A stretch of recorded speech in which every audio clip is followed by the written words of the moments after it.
আহ, মই আজি আমাৰ চৰকাৰৰ 3 বছৰ আজি কমপ্লিট হৈছে আৰু আজিৰ দিনটোত আমি আমাৰ ছেক্ৰেটাৰিয়েটত শান্তিৰ পতাকা উত্তোলন কৰিছোঁ আৰু ইয়াৰ লগতে আমাৰ বডোফাৰ যি প্ৰতিমূৰ্তি আছে ইয়াত আমি সকলো পুষ্পাঞ্জলি দিবলৈ আহিছোঁ আৰু আজি আমি এটা ডাঙৰ এটা কাম এটা হাতত লৈছোঁ, সেইটো হ'ল আমি প্লেচ কৰিছোঁ এটা প্ৰতিজ্ঞা এটা কৰিছোঁ ইয়াতে আমাৰ ছেক্ৰেটাৰিয়েটৰ প্ৰাংগণত যে অনাগত দিনত আহি থকা সময়ত আমাৰ অঞ্চলৰ পৰা এজন সুস্থ নাগৰিক আমাৰ প্ৰত্যেকজনে কেনেকৈ হ'ব পাৰে আৰু আমাৰ ওচৰে পাজৰে থকা জনগোষ্ঠীবোৰৰ লগত আমাৰ জীৱ জন্তুৰ লগত আমাৰ প্ৰাকৃতিৰ লগত আৰু কেনেকৈ আমি নিজকে মিলি পেলাই কোনো এটা হিংসা নকৰি তেখেতসকলক কোনো ক্ষতি নকৰি তেখেতসকলক একো কষ্ট নিদি পেলাই কেনেকৈ আমি সুন্দৰ এটা বিটিআৰ অঞ্চলত বসবাস কৰিব পাৰোঁ, ইয়াৰ কাৰণে এটা প্লেচ এটা সমাইখিৰা আজি আমি চবে লৈছোঁ আৰু এই সমাইখিৰাটো ছেক্ৰেটাৰিয়েটৰ পৰা লৈ পেলাই আমাৰ বিটিআৰ অঞ্চলৰ প্ৰত্যেকটো অনুষ্ঠানে কৰাব। এইটো শিক্ষা অনুষ্ঠানৰ পৰা লৈ অফিচত চবতো এইটো কৰাব আৰু অনাগত দিনত আমাৰ এই কমিটমেণ্টটো আজি যে আমি ইয়াত প্লেচ কৰিছোঁ এজন সুস্থ নাগৰিক হ'বলৈ, হিংসা বৰ্জিত, ইয়াত কোনো ধৰণৰ অসামাজিক অপ্ৰীতিকৰ ঘটনা যাতে ইয়াত নহয়, এই এটা গোটেই পৰিৱেশটো ভালকৈ গঢ়ি তোলাৰ কাৰণে আমি যে ইয়াত সকলো অংশগ্ৰহণ কৰিম বা আমিও এই এজেণ্ডাত চবে কাম কৰিম, ইয়াৰ এটা প্লেচ আমি চবে কৰিছোঁ আৰু মই ভগৱানৰ ওচৰত প্ৰাৰ্থনা কৰিছোঁ যে যোৱা 3টা বছৰত যেনেকৈ আমি ভাবাতকৈ বহুত বেছি বিটিআৰ অঞ্চলৰ ৰাইজক এটা ভাল পৰিৱেশ দিবলৈ পাৰিছোঁ, অনাগত দিনতো যাতে এই পৰিৱেশটো বিটিআৰ অঞ্চলৰ ৰাইজৰ কাৰণে আমি ধৰি ৰাখিব পাৰোঁ আৰু এই ক্ষেত্ৰত মই বিটিআৰ অঞ্চলৰ ৰাইজ, সমাজসেৱক, বুদ্ধিজীৱী, ইয়াত থকা আমাৰ বিভিন্ন শ্ৰেণীৰ লোকসকল, চিন্তাবিদসকল, সাহিত্যিকৰ পৰা আদি কৰি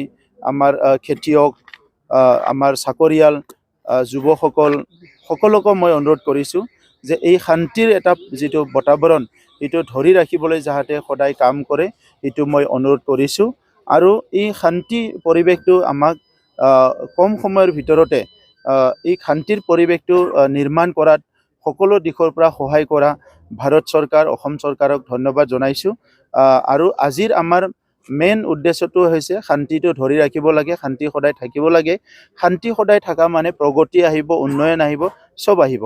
গতিকে বিটিআৰ চৰকাৰৰ 3 বছৰ সম্পূৰ্ণ হোৱাত আমাৰ মূল প্লেচটো হৈছে, মোৰ শপতটো হৈছে যে শান্তি ইয়াত সদায় আমি ধৰি ৰাখিব লাগিব, যেনেকৈ মুখ্যমন্ত্ৰী ডাঙৰীয়াই আমাক কৈছে যে বিটিআৰত অহা শান্তিৰ কপৌ চৰাইটো আমি ধৰি ৰাখিব লাগিব আৰু ইয়াৰ পিছত এটা ভাল শাসন, সুশাসন ৰাইজক দিব লাগিব আৰু সকলো শ্ৰেণীৰ মানুহে চৰকাৰী যিবিলাকে বেনিফিচিয়াৰী হয়, চৰকাৰে নিজৰ নাগৰিকসকলৰ প্ৰতি যি দায়িত্ব সেইটো আমি আখৰে আখৰে পালন কৰিবলৈ আমি সকলো আজি শপত গ্ৰহণ কৰিছোঁ। কিন্তু উন্নয়নমূলক কাম কাজত ফেইলাৰ হোৱা বুলি তেখেতে কোৱাটো স্বাভাৱিক, কাৰণ তেখেতসকলে ইয়াতকৈ ডাঙৰ যে সমস্যা আছিলে এই সমস্যাটো তেখেতসকলে ইগন'ৰ কৰিছে। ইয়াত উন্নয়নতকৈ ডাঙৰ কথা আছিলে শান্তি আৰু নিৰাপত্তা। এই শান্তি আৰু নিৰাপত্তাটো আপোনাৰ বহুত ডাঙৰ কথা আছিলে। আজি আমাৰ ৰাস্তাটোত আমাৰ অলপমান বোকা আছে কিন্তু যাব পাৰোঁ, যিটো মোৰ জীৱনটোৱে যদি সুৰক্ষিত নহয় মই কেনেকৈ থাকিম, যদি মোৰ এই অঞ্চলত কোনো শান্তিয়ে নাই মই কেনেকৈ থাকিম।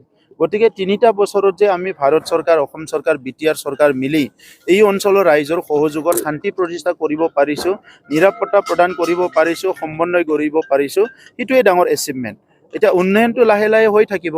আজি ভাৰতৰ স্বাধীনতাৰ 75 বছৰৰ এইখিনি সময়ত তেখেতসকলেতো কাম কৰিবলৈ সুযোগ পাইছে। 17 বছৰৰ ইমান কাম কৰি উঠি আজি উন্নয়নৰ প্ৰশ্নটো তেখেতসকলে কেনেকৈ কৰিব পাৰে? আমিহে কৰিব পাৰোঁ, আপোনালোকেহে কৰিব পাৰে। তেখেতসকলক উন্নয়নৰ প্ৰশ্ন কৰিলে আমিহে কৰিব লাগে। যোনে 17 বছৰ কাম কৰিছে, আপুনি গছ এডালো ৰুই যোৱা নাই, এতিয়া আপুনি আহি পেলাই বেলেগক কৈছে যে আপুনি গছ ৰোৱা নাই। 17 বছৰত কাম কৰি আপুনি কোনো এটা প্লান পলিচি নাছিলে, আজি আপুনি কৈছে আমাক মানে উন্নয়ন কৰিব পৰা নাই। আমাৰতো চব প্লান পলিচি আছে, 30টা ফ্লেগশ্বিপ প্ৰগ্ৰাম আমাৰ কাউন্সিলৰে আছে। আজি শিক্ষাৰ ক্ষেত্ৰত ইমানখিনি কাম কৰিছোঁ, আমি ৰাস্তা পদূলি ইমানখিনি নিৰ্মাণ কৰিছোঁ আমাৰ সময়ত আৰু স্বাভাৱিকভাৱে বিভিন্ন জাতি জনগোষ্ঠীৰ ন্যায়ৰ কাৰণে তেখেতসকলৰ ভাষা সংস্কৃতি সকলৰ উন্নয়ন কৰাৰ কাৰণে আমি বহুতখিনি কাম কৰিছোঁ।